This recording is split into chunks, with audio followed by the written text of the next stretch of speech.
So hello नमस्कार, जय हिंद, राधे राधे सभी प्यारे साथियों को। उम्मीद है भाई आप सभी लोग स्वस्थ होंगे, मस्त होंगे।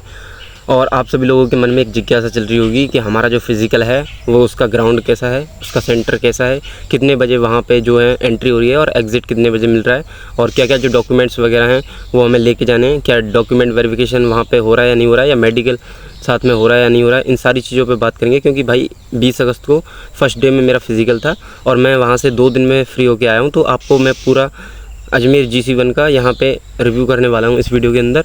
और इससे आपको वहाँ पे आप जाएंगे तो आपको कोई भी परेशानी नहीं आने वाली है। इस वीडियो के अंदर आपके सारे डाउट जो पहली वीडियो में हम कवर नहीं कर पाए थे, तो सारे डाउट्स इस वीडियो में ले लेंगे, ठीक है। सो सबसे पहले तो बात करते हैं दोस्तों, हमारी जो एंट्री का टाइम था हमारे एडमिट कार्ड पे 4 बजे का था।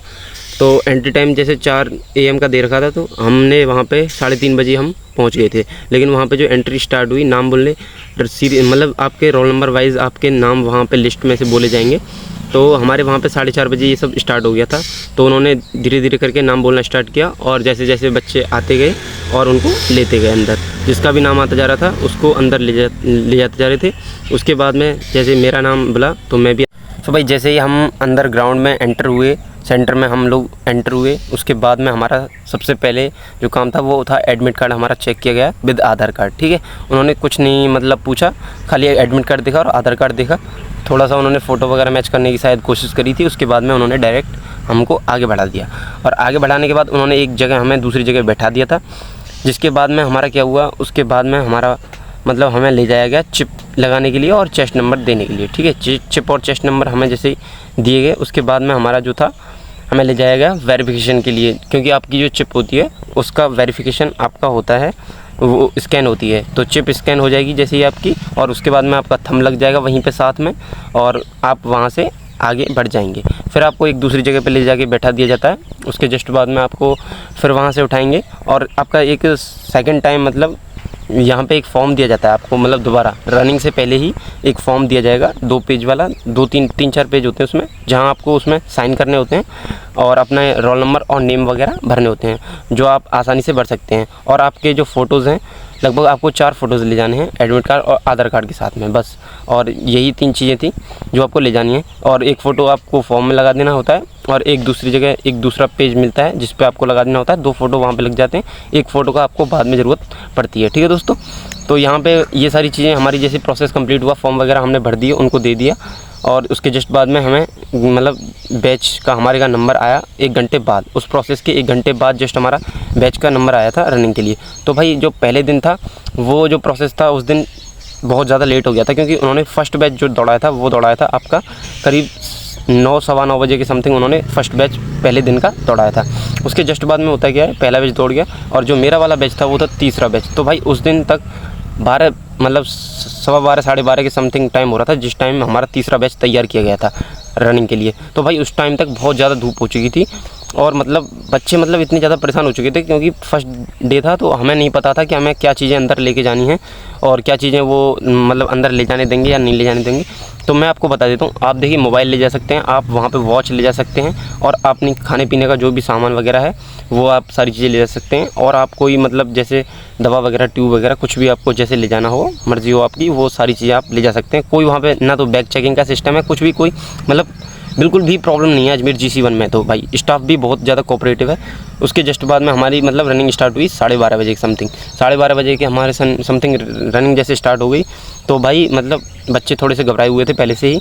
सो मतलब अब जैसे रनिंग ख़त्म होती है तो भाई उसमें ज़्यादातर जो कैंडिडेट्स मिले, जो 7-8 कैंडिडेट्स थे, उन्होंने क्या किया भाई 10 राउंड लगाए या किसी ने 11 राउंड लगाए और बैठ गया।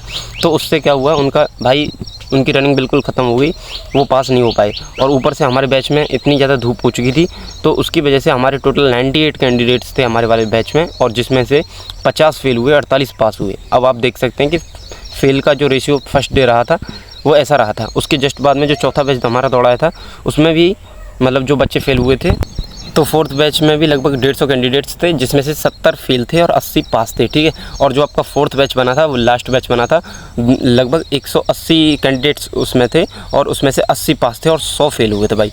तो मतलब उस दिन जो फेल का रेशियो था वो बहुत ज़्यादा था। और वैसे भी वहाँ पे ग्राउंड पे वैसे तो कोई प्रॉब्लम आपके नहीं है, आपका जितना टाइम है वहाँ पे उस हिसाब से आप दौड़ जाएंगे और आपको बस रुकना नहीं है, आपकी रनिंग कंप्लीट हो जाएगी। और भाई स्पीड को थोड़ा सा मेंटेन रखना है, जैसे आप यहाँ पे दौड़ते हो उस हिसाब से आपको मेंटेन करते हुए टाइम के हिसाब से चलना है। और आप घड़ी आप अपने हाथ में बांध सकते हो, बार बार टाइम देख सकते हो। घड़ी अगर मैं तो ये कहूँगा अगर आपके पास में घड़ी नहीं भी है तो भाई लेके जाना कहीं से भी व्यवस्था करके, जिससे आपको थोड़ी सी आसानी हो जाती है, ठीक है। तो ये सारी चीज़ें हो गई, आप घड़ी ले जा सकते हो और आप नंगे पैर भी उसमें दौड़ सकते हो ग्राउंड में, कोई मतलब किसी भी तरह की कोई प्रॉब्लम नहीं है, ठीक है। जो भी भाई पूछ रहे थे कि नंगे पैर दौड़ा जा सकता है क्या, तो ग्राउंड में कोई प्रॉब्लम नहीं है, नंगे पैर वगैरह आप मतलब रनिंग कर सकते हो, क्योंकि मैंने खुद ने नंगे पैर वहाँ पर दौड़ करी थी और मेरी 22.5 मिनट में रनिंग कम्प्लीट हुई है। सो भाई जैसे ही आपकी रनिंग कंप्लीट होती है तो वहाँ पे आपको ग्राउंड में बिठा लेते हैं वो, और 2 यहाँ पे मतलब रिजल्ट आ गया था, लगभग आपके आधा पौने घंटे में आपका रिजल्ट यहाँ पे आ जाता है। जो फेल हुए हैं और जो पास हुए हैं उन दोनों को कैटेगराइज किया जाता है अलग अलग, और जो फेल वाले होते हैं उनके सामने वो डिस्क्वालीफाई का बोर्ड लगा के उनका फ़ोटो ले लेता है, और जो पास वाले हैं उनका भी फ़ोटो ले लेता है, ऐसे क्वालिफाइड कैंडिडेट्स का बोर्ड लगा के, ठीक है। उसके जस्ट बाद में भाई आपको फिर से बिठा लिया जाता है 1-1.5 घंटे के लिए, और बिठाने के बाद में 1-1.5 घंटे बैठने के बाद में भाई फिर हमें दूसरी जगह। बहुत सारे कैंडिडेट्स का ये भी डाउट है कि भाई ग्राउंड कितने मीटर का, तो आपको मैं बता देता हूँ भाई ग्राउंड कितने भी मीटर का हो, लेकिन आपको जो चक्कर करने हैं वो 12 चक्कर करने हैं, ठीक है। तो आपको इस बात से कोई भी मतलब घबराहट नहीं होनी चाहिए कि कितने चक्कर करने हैं। आपको बस जो सबसे बड़ी चीज़ है वो याद रखनी है कि भाई आपके चक्कर, हर आपको चक्कर पे ये याद रखना पड़ेगा कि आपके कितने राउंड हो चुके हैं, ठीक है। उसी हिसाब से आपको दौड़ते रहना है मोटिवेशन के साथ में दोस्तों। आपकी रनिंग अवश्य कंप्लीट हो जाएगी अगर आपने घर पे अच्छे से प्रैक्टिस करी है तो। वहाँ पर वही बच्चा फेल हो रहा है या तो जिसने प्रैक्टिस नहीं करी है, या फिर बहुत ज़्यादा मतलब मौसम अगर विपरीत हो जा रहा है तो उस कारण वहाँ पे हो जा रहा है ऐसा, ठीक है। या फिर राउंड वगैरह गिनने में किसी को प्रॉब्लम हो जा रही है तो उसकी भी रनिंग नहीं हो पा रही है। सो भाई हाइड चेस्ट की बात करें तो हाइड चेस्ट में भाई सारी दोनों जो प्रोसेस हैं वो डिजिटल हैं, यानी कि दोनों में डिजिटल मशीन है, और जो चेस्ट है वो आपका निप्पल के थोड़ा सा नीचे से ही ले रहा है, वो ऊपर से नहीं ले रहा है, ठीक है। सो मतलब हाइट में जो बच्चे तो भाई फेल हो रहे हैं, लेकिन चेस्ट को लेकर के आपको बिल्कुल भी घबराने की ज़रूरत नहीं है। चेस्ट में कोई भी मतलब कोई बहुत ही रेयर बच्चा है वो ही चेस्ट में फेल हो रहा है, और मशीन भी एकदम एग्जैक्ट वहाँ पे ले रही है आपकी चेस्ट वगैरह, ठीक है। और हाइट भी वहाँ पे एकदम एग्जैक्ट ले जा रही है आपकी। हो सकता है अगर 0.1 कम भी है, अगर आप वहाँ पे 0.1 या 0.2 का सुधार कैसे ला सकते हो, वो ऐसे ला सकते हो कि आपको अपनी पोजीशन में खड़ा होना है। वो आपको बहुत टाइट करने की कोशिश करेगा, जो वहाँ पे बंदा होगा आपको, जो आपकी हाइट वहाँ पे नपवाएगा वो बहुत ही आपको करने की कोशिश करेगा उस हिसाब से। लेकिन आपको थोड़ा सा पोजीशन को अप रखना है, थोड़ा सा शोल्डर वगैरह अप करके और पेट को थोड़ा सा फुला के, ठीक है।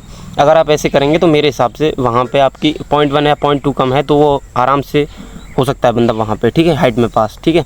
और मेरे सामने 1-2 बंदे हुए भी थे जब मैं आपको बता रहा हूँ, ठीक है। सो आप हाइट की वजह से अगर वहाँ पे फिजिकल करने नहीं जा रहे हैं, भाई देखो किसी की ज़्यादा कम है तो बात थोड़ा सा सोचने की, लेकिन अगर 0.1 या 0.2 को लेकर के घबरा रहे हो तो भाई ज़रूर जाना फिजिकल करने, आपका हो सकता है वहाँ पे काम, ठीक है।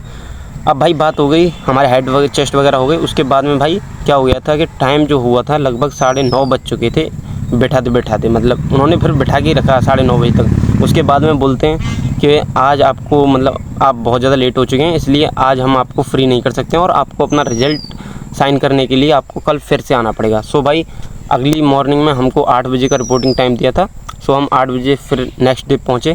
उसके बाद में उन्होंने फिर 2-3 घंटे बिठा के रखा। उसके बाद में उन्होंने फिर काम चालू किया, और जो बंदे फेलियर थे मतलब जो फेल हुए थे उनको साइन करवा करके और उनका स्लिप दे दिया गया, और जो पास हुए थे उनको साइन करा के कोई स्लिप वगैरह कुछ भी नहीं दिया जा रहा है, लेकिन आपको पता लग जाएगा कि मैं क्वालिफाइड हूँ और आपको साइन वगैरह सारी जगह पे ले लिए जाते हैं, ठीक है दोस्तों।